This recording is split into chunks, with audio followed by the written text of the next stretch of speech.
Berjumpa kembali dengan saya Heri Petani Indonesia. Pada kesempatan kali ini teman-teman, saya sedang mengupdate tanaman cabai saya yang sudah saya petik ke-9 kalinya teman-teman. Tapi ini saya tidak melakukan pemetikan, saya hanya menjelaskan bagaimana agar tanaman cabai ini subur, buahnya banyak dan bunga-bunganya masih bermunculan terus. Silahkan teman-teman tonton videonya. Jika teman-teman menyukai video saya, tolong bantu like, komen, dan subscribe. Siapa tahu video-video di channel Heri Petani Indonesia bisa memberikan ilmu-ilmu yang bermanfaat buat teman-teman semua. I know you told your friend you're not okay, and tell me what's wrong and why you never said you felt that way. And guess you're trying to stay strong and fake a smile until I look away.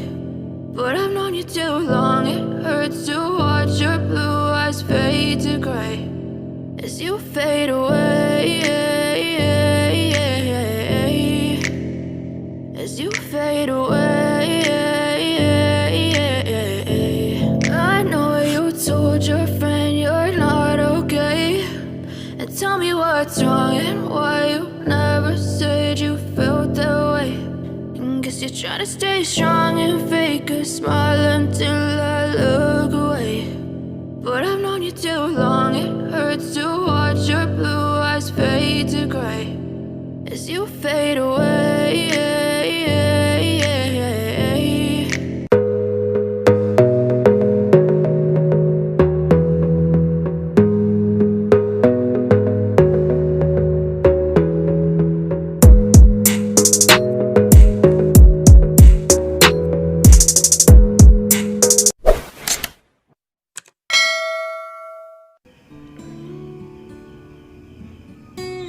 Assalamualaikum warahmatullahi wabarakatuh. Bismillahirrahmanirrahim.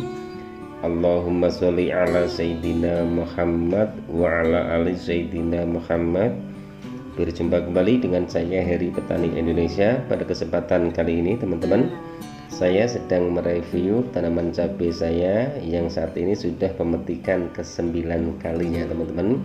Dan insya Allah 4 hari ataupun 5 hari lagi saya akan melakukan pemetikan tanaman cabai ini. Dan alhamdulillah harga cabai untuk di daerah kami sekarang dari petani 100.000 untuk yang merah, dan untuk yang masih hijau-hijau ataupun sudah tua di kisaran 70 sampai 75.000 teman-teman. Dan ini alhamdulillah berkah buat para petani, terutama khususnya yang menanam tanaman cabai. Tapi untuk kali ini semua sayuran naik, entah itu bayam ataupun kangkung. Tapi sebelum itu, jika teman-teman menyukai video saya, tolong bantu like, komen, dan subscribe, share ke setiap media yang teman-teman punya. Siapa tahu video-video yang saya upload bisa memberikan ilmu-ilmu yang bermanfaat buat teman-teman semua, khususnya buat para petani yang ingin mencoba bercocok tanam ataupun menanam tanaman cabai. Untuk kali ini teman-teman, saya akan menjelaskan bagaimana tata caranya agar tanaman cabai ini sudah dipetik ke-9 kali, daunnya tetap hijau seperti ini dan buah-buahnya masih tetap maksimal. Dan ini pun juga masih keluar calon buah-buahnya, bunga-bunganya masih banyak sekali teman-teman. Caranya seperti apa? Yang sering saya bilang, sebelum kita menanam cabai, yang perlu kita lakukan adalah mengukur pH tanahnya. Untuk tanaman cabai sendiri minimal pH tanah itu adalah 5, tapi yang paling bagus adalah 7 teman-teman. Usahakan seperti itu. Yang kedua, usahakan olah bedengan ataupun gulutan itu segembur mungkin teman-teman. Bisa teman-teman menambahkan kapur dolomit untuk menaikkan pH tanahnya. Kemudian bisa juga menambahkan pupuk kandang untuk media bedengannya. Tapi usahakan untuk pupuk kandangnya lakukan fermentasi dulu teman-teman, agar terhindar dari jamur ataupun bakteri-bakteri lainnya, sehingga nantinya bisa membawa penyakit ke tanaman cabai tersebut. Terus yang ketiga, usahakan berikan pupuk dasar sebaik mungkin untuk bedengan ataupun hutan tersebut. Contoh misalnya, bisa juga teman-teman menggunakan pupuk kimia, sangat simpel dan gampang sekali dan cukup murah sekali untuk budidaya tanam cabai. Di bedengan ini saya hanya menggunakan Ponska, itu yang warna oranye, agak oranye ke kuning-kuningan teman-teman. Harganya kalau di daerah Bogor itu 4.000 1 kilonya. Yang kedua adalah TSP 36 ataupun SP 36. Itu harganya di daerah kami cuma 4.000. Tapi di sini bukan TSP teman-teman, CMP teman-teman. Tapi kandungannya hampir sama dengan TSP 36. Kemudian baru kita taburkan ke bedengan. Bedengan kita belah menjadi dua. Setelah terbelah menjadi dua, lalu kita taburkan pupuk kandang. Kemudian lakukan penutupan bedengan itu, diamkan bedengan itu selama 3 ataupun 4 hari. Kemudian baru ditutup plastik mulsa. Itu setelah ketiga bahan dasar tersebut kita taburkan ke media bedengan yang sudah kita sediakan. Yang pertama adalah kapur dolomit untuk menaikkan pH tanahnya, lalu pupuk kandang jika teman-teman menggunakan pupuk kandang. Tapi kalau untuk saya pribadi ini saya tidak menggunakan pupuk kandang teman-teman. Yang ketiga adalah pupuk kimia. Bisa teman-teman TSP 36 jika di tempat teman-teman ada TSP 36.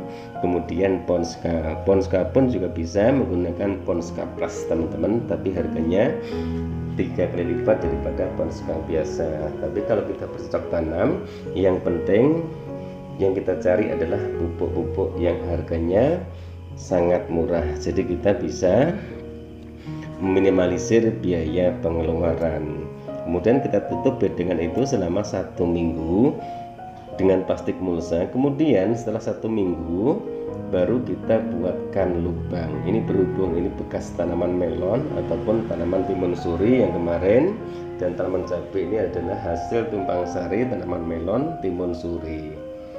Kalau lahan baru usahakan seperti itu, insya Allah tanaman itu subur, buahnya banyak, dan bunga-bunganya pun terus bermunculan, sehingga tanaman cabai itu bisa dipetik sampai 30 kali teman-teman.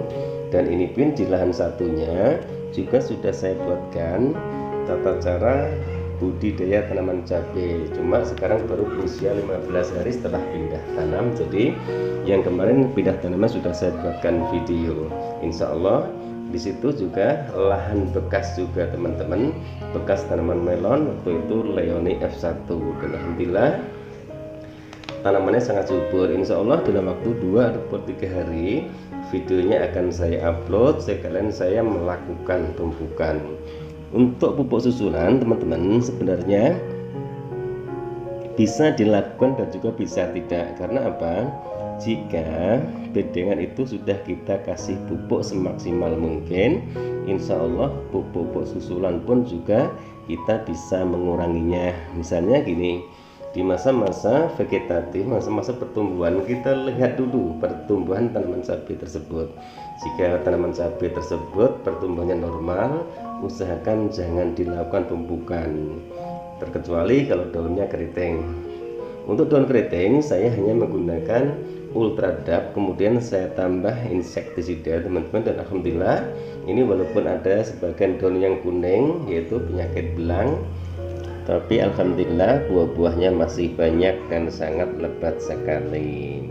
Dan untuk perangsang bunga saya hanya menggunakan MKP teman-teman. Untuk pengocoran insya Allah besok setelah pemetikan ke-11 ataupun ke-12 baru saya kocor menggunakan kalsium teman-teman. Mungkin hanya itu teman-teman penjelasan video saya kali ini. Mudah-mudahan bermanfaat buat teman-teman semua, sehingga bisa dijadikan referensi untuk mencoba bercocok tanam ataupun berkebun, entah itu menanam cabai, tanaman melon, dan juga bisa tanaman-tanaman yang lain. Insya Allah hobi ketebunan kita, kerajinan kita akan membuahkan pundi-pundi uang, dan insya Allah akan bermanfaat buat kita semua, khususnya buat keluarga kita. Mungkin hanya ini teman-teman yang bisa saya sampaikan dalam video saya kali ini. Insya Allah nanti pemetikan yang ke-10 akan saya buatkan video 4 hari lagi teman-teman. Terima kasih selama ini telah mensupport kami dan selalu mendukung channel Heri Petani Indonesia. Jika saya belum sempat mampir, teman-teman tunggu 1 kali 24 jam, insya Allah saya akan berkunjung ke channel teman-teman semua. Mari kita support channel para petani teman-teman. Insya Allah kedepannya akan bisa memajukan pertanian di negeri kita ini. Wabillahi taufiq wal hidayah. Wassalamualaikum warahmatullahi wabarakatuh. Salam sukses buat Anda, salam sukses buat sahabat-sahabat YouTube, salam sukses buat para petani di seluruh Indonesia. Mari kita bersatu padu untuk memajukan pertanian di negeri kita tercinta ini, yaitu Indonesia.